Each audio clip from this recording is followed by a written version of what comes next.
Yes, exactly this. So this girl sister kept giving her sister shots, and I'm like, dog, why the fuck are you giving her shots when you can already see that this girl is falling? This girl is, she lost her wedding ring, like already she's a mess, and we're not umufadi short.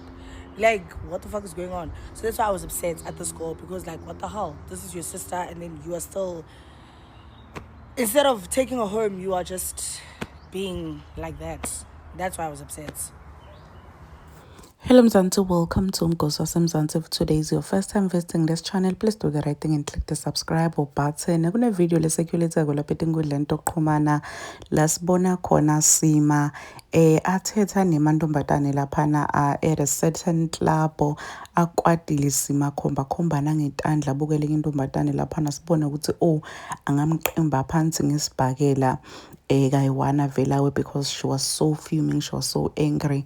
Isakulethile kakhulu le video lapha etinkundleni yokuxhumana lishiye abantu abaningi bakhuluma ngayo ukuthi kaze kwentakalani lapha kule video kumbe ukwadeleni uSima. So lana ku-second clip she was explaining ukuthi what really happened, why bekakwate ngalendlela bekwakwate ngakhona. Uyasho ukuthi bekunabosisi laphana that were drinking, lo mnye wakhona lokunika lo mnye ama-shots, unika lo mnye ama-shots, unika sesi wakhe ama-shots, abambona ukuthi she was already drunk like a fish. Uthi amnika ama-shots esesi sowulahle ne-wedding ring.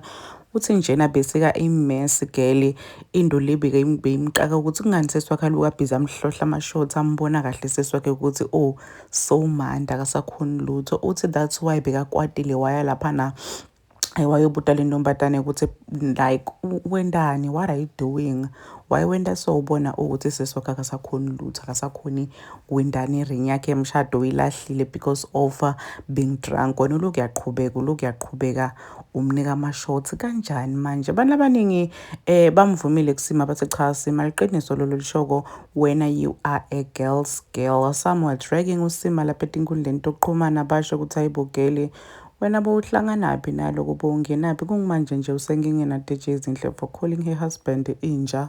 Ngiyalo futhi ufake etindzabeni leti ngafuni wena, but guys, man, I really understand the way uSima was coming from. uSima was just helping his sister out, yabo. So bantu bangamjeka because vele bantu bahlezi bajikana, but la guys, she was right. She was just trying to help her out as sister. Please do comment what you think below down on the comment section. I'll see you in the next one. I'm signing out. Goodbye.